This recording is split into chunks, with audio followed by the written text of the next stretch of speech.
Good afternoon, Facebook. We are here live at the Erie Zoo. I am Erie Times News online reporter Sarah Grabsky. I am here at the zoo with Director of Communications Emily Walsh. We are here kind of sharing what's fun and new at the zoo here this fall. So we are in front of the lion exhibit, which actually opened this year. Yes. So if you haven't been to the zoo, if you haven't gotten out here, spring, summer, fall is the time to do it. We've got these, it's actually all like what you guys are decorating for Zubu, right? Yes, so October is very busy for us. Yeah. So we are in full force fall planning mode here.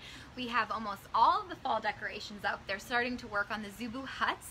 So you'll see like the piles of wood everywhere, and those are going to be the Zubu huts. And you know, Zubu runs October 18th through the 30th. So it's nightly, and there's 2 daytime Zubu sessions this year. So both Saturdays, that's the 20th and 27th. The daytime sessions start at 2 and will run all the way till 9. So it won't affect the nighttime hours, but we'll just start at 2. And that's really for, you know, those babies that go to bed early, or maybe kids that are a little tentative at night. Right. Maybe it's a little scary, because it's not a scary event. You know, some of the decorations are a little spooky, but nothing's going to jump out at you. It's not a haunted house by any means. But, you know, we just have those the daytime event for those kids. So why did you guys decide to do the daytime again? Last year it was packed. Yeah. Moms and dads, grandparents, they loved it. Yeah. They loved coming here during the day. You can see some more of the animals. It just gives you a little bit of different experience. And then too, a lot of them come back again to do it at night. Right, exactly. You know, there's so many things to do in our town in fall, but Zubu really is, people come multiple times. So let's talk, speaking of that, you guys are doing, again this year, your adult fundraiser. Yes, so Lions, Tigers, and Beers, that's the 6th. It is sold out, but the zoo will be closing at 3 p.m. on October 6th. Okay. So if you're coming to the zoo, just know that we will be closing at 3 that day, just for preparation for that event. And how popular, that's so exciting that tickets are sold out again.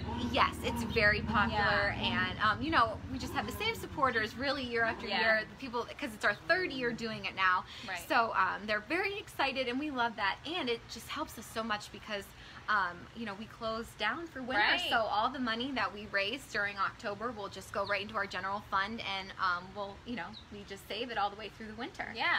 Okay, Emily, so let's talk about, like, when people are coming for Zubu, they can see the animals here, right? Yes, so obviously daytime will be really no different other than the trick-or-treating, but then at night, some of the animals are out and some of them are in. So the orangutans, that's past their bedtime, they have a very strict schedule. They know exactly when it's dinner time, and then they go to bed. So they have their bedroom portion of their exhibit. So they will be in their bedroom. But some of the other animals, they'll be outside. And then if they won't be outside, like the giraffe, you can still see him in his corridor, through his glass. Right. So tell us, like, who's new here? I know that you guys are kind of trying a new sort of thing with the Simang, right? Okay, so yes, we have a baby Simang from the Pittsburgh Zoo. Okay. Her name is Kayla, or no, let me think about it. It's spelled differently than it sounds. Kaya. Okay, Kaya, and she is just over a year old, but her mom rejected her when she was born. So she had to be hand raised, but now that she's past a year, that they really want her to start being integrated into a Simang family. So because they want her to be a Simang, and you know, a baby primate is really like a human. They eat every 3 hours. They have to be held. They have to be showed how to do things. So it was a huge undertaking for Pittsburgh, and I know it was very hard for them to leave her here. But her family is actually here, so her genes will go back to the Erie Zoo. It was grandma, so her grandma is here, so that's really, they're hoping that maybe that family instinct will come out a little bit. But so it's going to be a very slow process. Right now we just don't put her in with everybody. It's very slow. There's different barriers in the back part of their exhibit, and they're just starting to get used to, maybe they could smell each other, they can just like touch, very slow, because we don't want her to be stressed out, because you know, she's never been with other Simangs before. It wasn't a good experience the first time. So we don't have much information. We're very early into this. If it doesn't go well, if the family isn't going to accept her, then she'll try another zoo. There's other families that she can try. So we're just going to go slow, and we'd love to keep everyone updated once we get going with this whole process. But I can't stress enough that we don't want to stress anyone out. But Dee Dee, the mom here, has been a good mother, such a good mother for all of her babies. Yeah, she's been a great mother. So hopefully that's what we're hoping, that she just really takes that. Takes she's that got the good motherly instinct, so that's what we're hoping that for. She'll just keep everyone together. Right. So, yeah. The other animal I wanted to ask about, what's going on with the rhinos? I know I had talked with Scott earlier about this. So we don't have an exact leave date for our other male. Okay.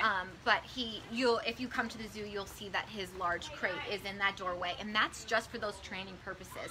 He walks in and out of that crate every day, so there's no stress involved. So I talk about stress a lot because we don't want to have to ever purposely medicate an animal if it's not necessary, and it's all about training. So he walks in and out of that every day, and it's when it's time for him to go, he will just walk right in. And so we don't have a leave date just yet. It has to be, the perfect weather conditions, things like that. But then once he does go, we will completely deep clean everything in there, fresh coat of paint, and then shortly after that we'll be getting 2 new male brothers. We call them a bachelor pair, so no females will be coming. So we'll get the 2 new males, and it won't be long after we get them all ready to go. And so they go off and they go to other zoos basically, and they breed and they preserve the species. So yes, because rhinos are so endangered that our boys are very, very important to the breeding programs, and they went from the top to the top of the list. Yes, which is so we are so excited for them, and I'm sure once it takes a while to have a rhino baby, so once we get some photos of babies, we haven't heard of anything yet, but when we do, I will definitely be sure to share them with you. So while people loved Spike and Victor, we're gonna love these new boys just as much. And we don't know names yet or anything, so we just know that they're 6 years old. The other thing we've gotten asked to, I feel like people had such an emotional attachment, is that, with some of the special events like Galapagooza, and I think you guys would even do different like touch and feel events with them. Are you hoping to continue that with this new pair, like train them so that they're used to human interaction? Definitely. Those behind the scenes tours are really what make us so unique, is that we have animals that you would never think that you'd be able to touch. So it takes a long time. It's a lot of training just for them to get comfortable with it. So it might not be right away, or they could surprise us. They could love to meet new people. So they'll have to definitely get used to their new exhibit, and then they'll definitely start training them on that. One last thing I wanted to touch on too is that you guys, I know this because I have a 2-year-old daughter, but you guys have tons of cute little fall themed classes for October too, right? So we have lots of different classes for little all the way up into adults, and those don't stop though. Even though the zoo does close down at the end of November. Yes, we love the winter activities. We have tons of winter classes, and they're always so fun because the teachers that do the classes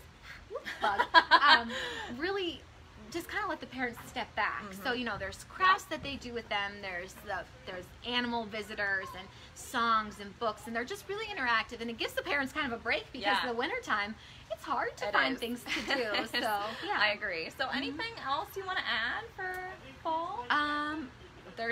And buy your membership.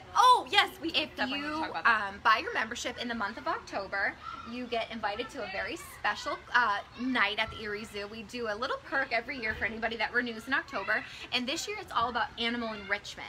So if you've ever been to the zoo and you see like paper chains or cardboard boxes, people are always like, oh, there's trash in there. No, it's not trash. They're different enrichments. So enrichment really just means a different activity that is something out of the ordinary in the animal's life. So it brings out different behaviors like stalking or smelling or rolling in something. So it's a whole night here just dedicated to animal enrichment. So it's really cool. You can make it. You'll see your enrichment in one of the exhibits, and then you'll just, there's lots of keeper talks as well. So. Last thing I wanted to ask that reminded me when you said stalking. How are the lynxkins that we checked in? They are so cute. They're both doing very well. They're so active. Like we love any babies at the Erie Zoo, but with these cats, the cat species, they're so active, and they romp around and they fight, and little just like brother and sister fighting, and they paw at each other, and it's just so much fun to watch them, and people love to see that activity. Because a lot of the animals do sleep a lot. That's just what they do in the wild, but these guys, they don't sleep. They're always moving. So if you haven't seen them, they are right above the the horse barn. I'm actually looking at the exhibit right now. So make your way here before the zoo closes or during Zoo Boo. Yeah. I'm sure they'll be out and about with all of the activity going on. And they'll love it. I know. All right, guys. Thanks so much for joining us. Anything else you want to add, Emily? No. Visit us at the Erie Zoo. Okay. All right. Thanks, guys. Have a good afternoon.